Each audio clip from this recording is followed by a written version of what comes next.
Salut YouTube! Si vous avez vu ma vidéo de mercredi passé, vous savez c'est quoi? Ben on fait une review! Puis, fallait commencer par le best. I hate Fairyland. J'ai découvert ça, cette BD-là, grâce à mon amie Cathy, puis depuis ce temps-là, je n'en démarre pas. Puis là, aujourd'hui, on en fait pas juste le tome 1, on fait aussi le tome 2, et on fait le tome 3. Parce qu'on en fait quand même beaucoup depuis. Parce que cette série-là a été commencée en fin 2015. Elle a été écrite par Scott Young, illustrée aussi par celui-ci, et colorée par Jean-François Beaulieu. La maison d'édition est Image Comics. Tome 1, qui est Madly Ever After. Ouais, les tomes, les BD, ils ont tous des genres de jeux de mots. Vous allez voir pourquoi. Ah oui, en passant, quand j'ai acheté le tome 1, j'ai aussi acheté le livre de coloriage qui s'est rapporté ça, vu le vidéo de la semaine dernière. Ben, en gros, c'est l'histoire de Gertrude. À peu près, c'est une fille d'à peu près de 7-8 ans, peut-être entre moins de 10 ans. Elle vit dans sa chambre bien tranquille, puis elle se fait aspirer par le monde de Fairyland. Puis c'est comme un peu une histoire de Alice au Pays des Merveilles. C'est un peu inspiré de ça. Mais la comparaison, elle s'arrête pas mal là. Elle y passe près de 27 ans. Hein? Oh, 27 ans? Ben oui, 27 ans. Elle a fait pendant son périple au monde de Fairyland, elle doit chercher une clé pour retourner dans le monde réel, mais elle n'y parvient pas. Elle est accompagnée d'un genre de guide qui s'appelle Larry, qui a l'allure d'une mouche. Là, attention, spoiler talk. Ben, son comportement, il passe pas inaperçu. Envers la reine de Fairyland, qui s'appelle Claudia. Elle a des beaux cheveux en nuages, des grandes bottes de bleu. Elle veut la tuer. Ouais. Mais elle peut pas. Il y a une loi écrite qui est stipulée. Aucun invité doit être tué ou blessé ou quelque chose de genre par la reine. Aucun invité à Fairyland ne doit être tué. Fait qu'elle recrute des mercenaires pour pouvoir mettre fin à pour mettre en place cette affaire-là, qu'elle puisse la tuer. Mais vu qu'elle est badass, solide, Gertrude, ben elle les tue un par un, puis ça marche pas. Ce qui m'a frappé en premier dans cette BD-là, c'est surtout les couleurs très éclatantes, les traits exagérés. Que l'héroïne aussi soit une petite fille qui, tu sais, qu'elle a vieilli, mais mentalement surtout, mais que c'est une tueuse sanguinaire qui est prête à tout, à sacrer son camp chez elle, tu sais. Qui capoterait pas de pas retourner chez elle après 27 ans?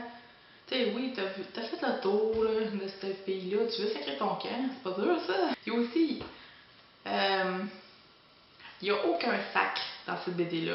Tous les sacres ont été remplacés par autre chose. Je vais citer quelques exemples. Désolée par mon langage. Je vais peut-être faire des bips au montage. Pour fuck, c'est fluff.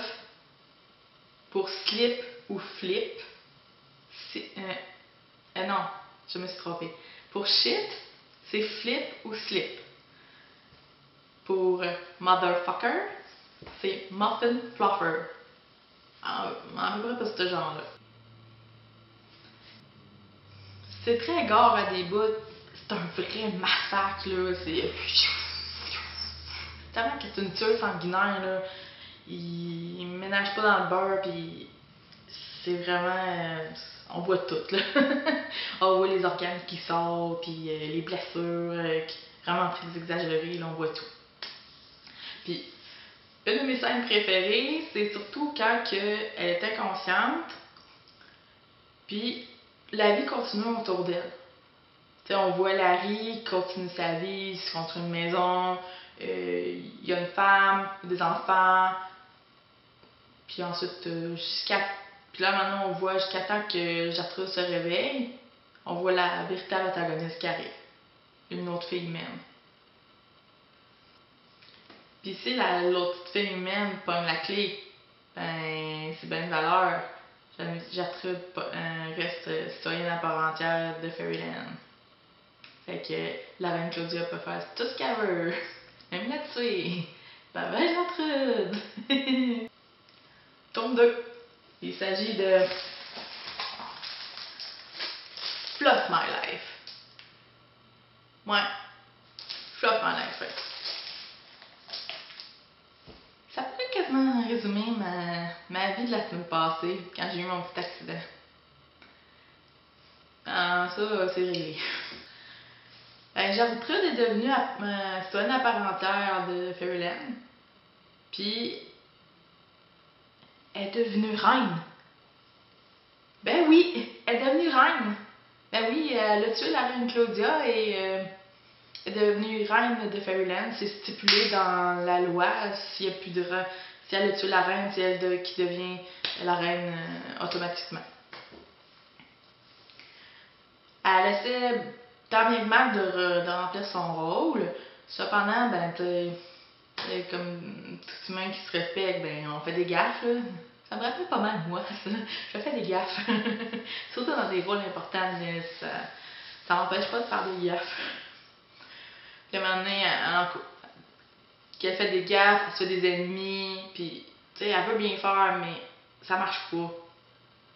Puis tant bien que mal, quand elle essaie de remplir son rôle, ben elle se fait dire ben bye bye là, tu te fais renvoyer. Elle se fait renvoyer. Ben, vu que l'introduction est pas mal finie avec le tome 1, on sent plus la coupure. C'est ça qui m'a moins. Que j'ai moins aimé dans ce tome-là. On sent plus la coupure. Là, on s'enligne plus vers des petites aventures qui sont toutes quand même reliées entre eux. Mais c'est ça, on sent la coupure. C'est pour ça que ça comme fait un. Ça m'a comme fait un fret. J'aurais aimé que l'aspect de son règne soit plus illustré. Mais tu sais, ça a coupé des frettes secs que ça après juste quelques pages que c'était déjà fini. J'étais, hein? C'est déjà fini? Fait que ces aventures sont toujours aussi sanglantes. Puis j'ai remarqué en lisant ce tome-là, puis l'autre tome au début, c'est que quand elle réussit pas à vaincre quelque chose d'assez grand, elle passe assez rapidement à d'autres choses. T'sais, c'est pas long, là. Juste signer une de mes scènes préférées, c'est justement.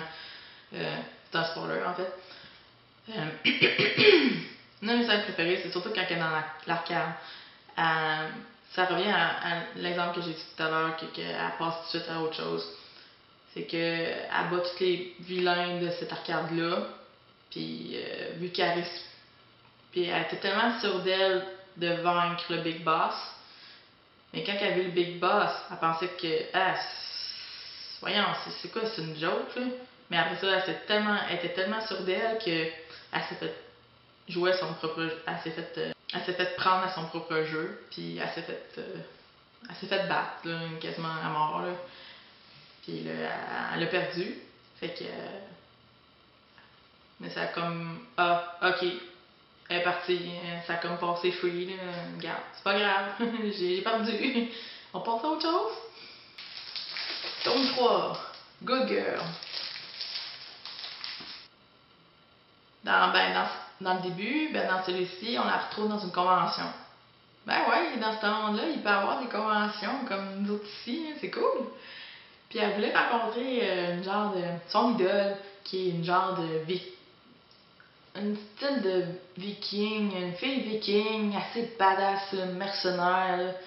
Mais quand elle la rencontre, ben. Son idole, elle s'en fout d'elle. Elle veut rien savoir, tu sais, c'est comme une petite mouche, là, qu'on veut. Ouais, genre, va-t'en. Puis, un peu plus tard, elle rencontre une de ses fans à Gertrude.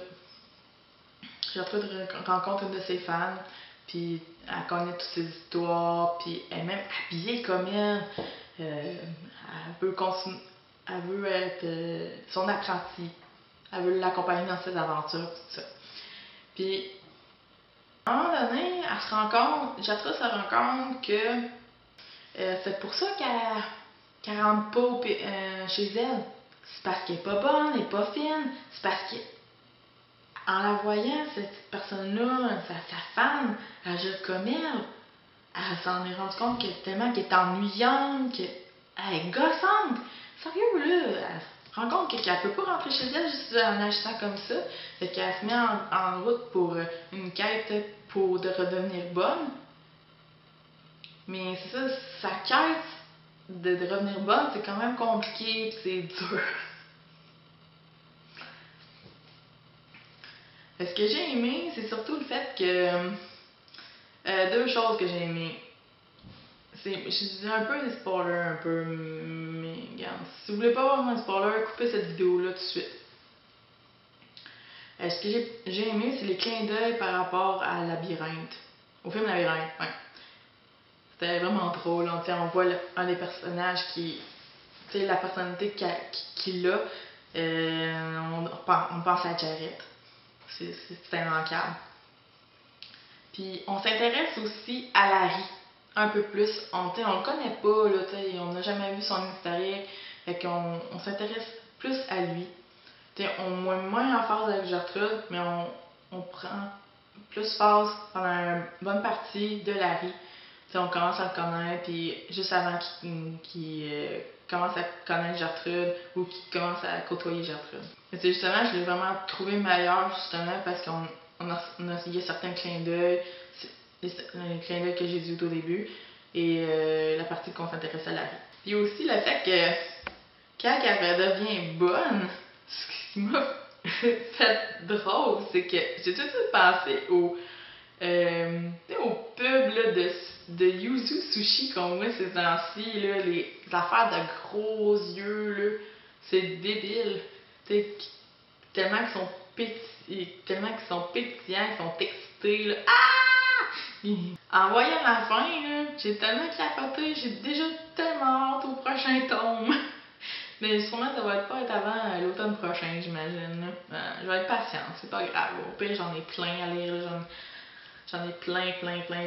Ma bibliothèque est pleine. Sur ça, j'espère que vous avez aimé ma vidéo de review. J'espère que ça vous a donné le goût de lire cette BD-là, puis on se retrouve bientôt pour une autre vidéo. Sur ça, abonnez-vous, donnez-moi un petit like, puis à bientôt. That's all, folks!